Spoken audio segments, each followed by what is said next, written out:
Pasteur Jules, nous vous remercions de votre présence sur ce plateau. Vous avez souhaité nous présenter un thème très important concernant la prière comme viatique, comme chemin. Je vais vous laisser nous développer ce sujet. Merci à vous. Un grand merci pour cette présentation. Je voudrais saluer nos amis auditeurs, auditrices de la radio L'Amandier-Fleuri, sans oublier bien sûr nos amis internautes. Merci pour votre présence et je crois qu'en ce jour encore, Dieu veut à travers sa parole nous encourager. Il est vrai que nous allons ensemble réfléchir sur cette thématique, la prière comme viatique, la prière comme chemin. Et nous verrons l'importance, la nécessité de prier. Et pour cela, nous allons lire un texte pour introduire le sujet dans 1 Thessaloniciens, le chapitre 5 au verset 17. Nous voyons cette recommandation paulinienne qui est d'une importance capitale. L'apôtre Paul dit « Priez sans cesse ». Nous comprenons que si l'apôtre Paul exhorte la communauté, exhorte l'Église à prier, c'est parce qu'il était conscient de l'importance, de la nécessité de prier. Et comme vous le savez, la prière est un cœur à cœur avec Dieu. Et aujourd'hui, plus que jamais, nous avons besoin de prendre conscience de cette nécessité. Il est vrai que la Bible nous dit que nous n'avons pas à lutter contre la chair et le sang. Donc, nous savons que la prière est un moyen que Jésus lui-même nous a laissé afin que nous puissions développer ce cœur à cœur avec Dieu. Rappelez-vous, lorsque les disciples ont demandé à Jésus, lui ont posé cette question, comment prier? Et c'est la raison pour laquelle que tout un chacun, nous connaissons par cœur le Notre Père qui demeure un modèle par excellence pour nous apprendre à prier. Aujourd'hui, je voudrais surtout entrer dans une autre dimension avec vous. Le texte qui va nous préoccuper aujourd'hui pendant quelques minutes se trouve dans le livre de 2 Chroniques au chapitre 7 au verset 14. Ce texte est très important pour nous parce que cela va nous montrer la prière en 4 étapes pour toucher le cœur de Dieu. Parce que le but de la prière, c'est de toucher le cœur de Dieu. On se rappelle de Jonas. Lorsque Jonas a prié, Dieu a répondu à sa prière. Il est entré dans l'obéissance. Il est allé annoncer cette nouvelle au peuple de Ninive et le peuple s'est humilié. Lorsque le peuple s'est humilié, Dieu a pardonné le peuple de Ninive. Donc nous comprenons que lorsque la prière obéit à un processus, je dirais, efficace, nous pouvons toucher le cœur de Dieu. 2 Chroniques, le chapitre 7, le verset 14, nous dit « Si mon peuple, sur qui est évoqué mon nom, s'humilie, prie et cherche ma face, et s'il se détourne de ses mauvaises voies, alors je l'exaucerai des cieux, je lui pardonnerai son péché, je guérirai son pays. » Cela veut dire que lorsque nous respectons ce processus, nous entrons dans la dimension de la guérison, nous entrons dans la dimension du pardon. Et je crois que nous allons voir ces 4 étapes nécessaires pour toucher le cœur de Dieu. 2 Chroniques, le chapitre 7, verset 14 nous dit, tout d'abord, si mon peuple sur qui est invoqué mon nom. Premièrement, s'humilie. Aujourd'hui, plus que jamais, nous avons besoin de considérer la dimension de l'humilité. Et nous savons que le contraire de l'humilité, c'est l'orgueil. Et combien de fois nous pouvons nous laisser distraire, nous pouvons nous laisser toucher, nous pouvons être victimes de l'orgueil. D'où l'importance qu'il est dit dans ce texte qu'il faut s'humilier. S'humilier, c'est reconnaître que nous avons besoin de Dieu. S'humilier, c'est reconnaître que sans Dieu, nous ne pouvons rien faire. Et aujourd'hui, plus que jamais, il faudrait que nous puissions entrer dans cette dimension de l'humilité. L'humilité n'est pas fondamentalement l'humiliation, mais l'humilité, c'est reconnaître son incapacité, c'est de reconnaître que nous avons besoin de Dieu, que nous avons besoin de l'autre pour aussi vivre. Première étape, si nous voulons véritablement toucher le cœur de Dieu, c'est s'humilier. Deuxième étape, et c'est l'étape qui nous concerne aussi en ce jour, c'est lorsque l'apôtre Paul nous dit dans 1 Thessaloniciens 5:17, priez sans cesse. Nous comprenons que la prière est nécessaire pour pouvoir toucher le cœur de Dieu. Et c'est vrai qu'aujourd'hui, parfois, nous pouvons prendre des initiatives, nous pouvons nous engager dans pas mal de choses sans prendre conscience, sans prendre la température, sans consulter Dieu. Prier, c'est aussi consulter Dieu. Prier, c'est aussi demander à Dieu sa volonté. Le but de l'enfant de Dieu, c'est de faire la volonté de son Père. Et je crois que la prière, comme je l'ai dit précédemment, est un cœur à cœur avec Dieu. Et nous avons besoin d'être dans cette intimité pour connaître la volonté de Dieu à notre égard. Donc cette deuxième étape est fondamentale. Cette deuxième étape est nécessaire. Posons-nous toujours la question, est-ce que nous passons du temps? Est-ce que nous développons cette relation intime avec notre Dieu? Souvent, nous avons une mauvaise image de la prière. Prier, ce n'est pas fondamentalement s'enfermer dans un espace clos. Non. Prier, c'est véritablement parler avec Dieu. C'est un cœur à cœur avec Dieu. Cela veut dire, quel que soit l'endroit où je suis, je peux faire monter ma prière vers Dieu. Prier, c'est simplement demander à Dieu ce dont nous avons besoin. Prier, c'est aussi reconnaître la seigneurie de Dieu. Prier, c'est véritablement attendre de Dieu sa volonté, parce que sa volonté est parfaite pour nous. Donc je crois qu'aujourd'hui, plus que jamais, cette étape qui nous conduit vers la guérison doit être, je dirais, respectée. Et je crois que en ces temps difficiles, nous avons véritablement besoin d'entendre cette question des disciples, comment prier? Et je crois que lorsque nous entrons dans la dimension du comment, alors Dieu nous montre aussi pourquoi nous devons prier. Parce que lorsque nous prions, c'est une manière, et il y a un lien intrinsèque entre l'humilité et la prière, parce que prier, c'est reconnaître que là, nous sommes dans une situation aporétique, nous sommes dans une situation sans issue, et que seule l'intervention divine peut nous aider à nous en sortir. Donc cela demande de l'humilité. Et c'est vrai que souvent nous voulons agir par nous-mêmes, mais il y a des situations où seul Dieu peut véritablement nous donner une réponse viable et durable. D'où la nécessité de prier, et surtout rappelons-nous toujours que prier est une manière de vivre, est une manière d'être. Il est important de savoir que nous pouvons prier en tout lieu, quel que soit l'endroit où nous sommes, nous pouvons nous adresser à notre Dieu. Et je crois que pour véritablement comprendre qu'il n'y a pas de lieu spécifique pour prier, c'est parce que nous savons que le voile étant déchiré, tout un chacun nous pouvons entrer dans le lieu très saint pour demander, pour prier, pour véritablement dialoguer avec notre Dieu. Plus besoin d'intermédiaire parce que Dieu a déchiré le voile à travers son Fils qui a donné sa vie pour nous. Troisième étape, cherche ma face. Lorsqu'on s'humilie, lorsqu'on prie, nous avons une orientation, nous avons un objectif,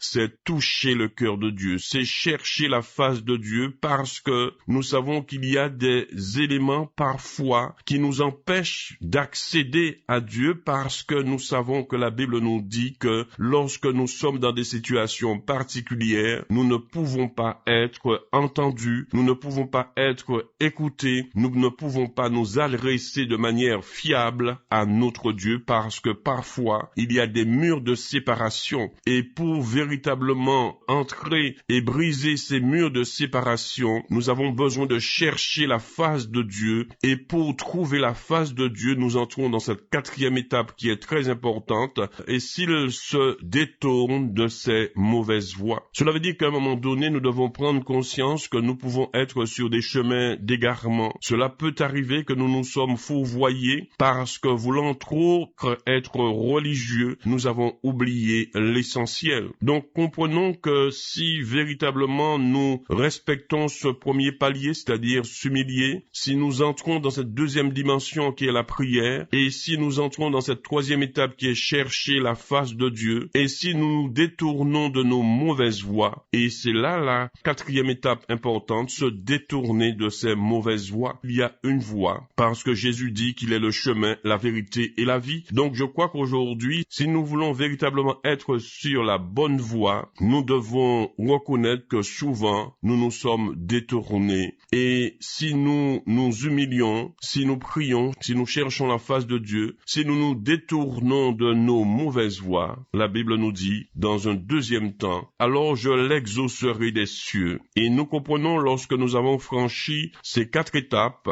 Dieu est disponible et disposé à nous exaucer. Parce qu'une prière qui n'est pas exaucée peut générer de l'incompréhension, peut générer aussi de la souffrance, peut générer du découragement. D'où le respect de ces 4 étapes précédentes pour que nous puissions toucher le cœur de Dieu. Et lorsque le cœur de Dieu est touché, alors il va nous exaucer. Et nous avons besoin que Dieu puisse nous entendre. Nous avons besoin que Dieu puisse nous écouter. Et nous savons que aujourd'hui, dans la nouvelle alliance, Jésus demeure notre intermédiaire, celui qui intercède pour nous. Donc ça veut dire que nous ne sommes pas seuls. Et c'est la raison pour laquelle que nous sommes confiants aujourd'hui. Et c'est la raison pour laquelle que nous acceptons de franchir ces 4 étapes pour que nous puissions entrer dans la dimension de la réalisation de la parole de Dieu. Donc, il est dit, alors je l'exaucerai des cieux, premièrement. Deuxièmement, je lui pardonnerai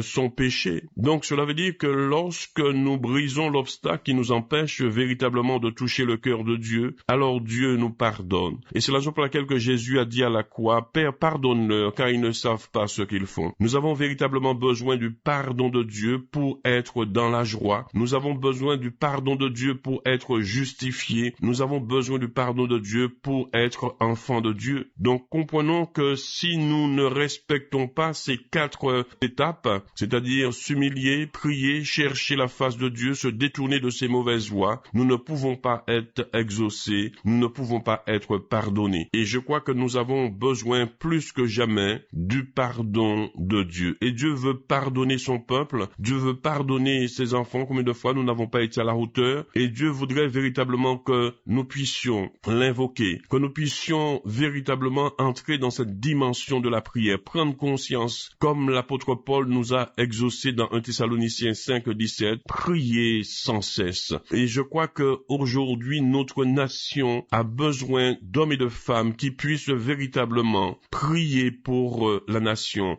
prier pour le pays, prier pour la commune, prier pour le village, prier pour les quartiers. Et je crois que Dieu, dans sa grâce, fera miséricorde, parce que notre Dieu est un Dieu de miséricorde. Notre Dieu est un Dieu de pardon. Notre Dieu est un Dieu d'amour. Simplement, il voudrait que des hommes et des femmes puissent reconnaître que, plus que jamais, nous avons besoin de prier. Nous avons véritablement besoin d'être là où Dieu veut que nous soyons. Donc, tout d'abord, lorsque nous avons respecté ces 4 étapes, j'ai dit, premièrement, Dieu nous exauce des cieux. Deuxièmement, il pardonne nos péchés. Et troisièmement, il guérit nos pays. Et je crois qu'aujourd'hui, plus que jamais, à la lumière, je dirais, des informations, lorsque nous regardons la situation générale du monde, nous avons véritablement besoin d'une intervention divine. Et cela nous rappelle Jonas, lorsque Dieu l'a envoyé à Ninive, et que ce peuple, à l'écoute, je dirais, du message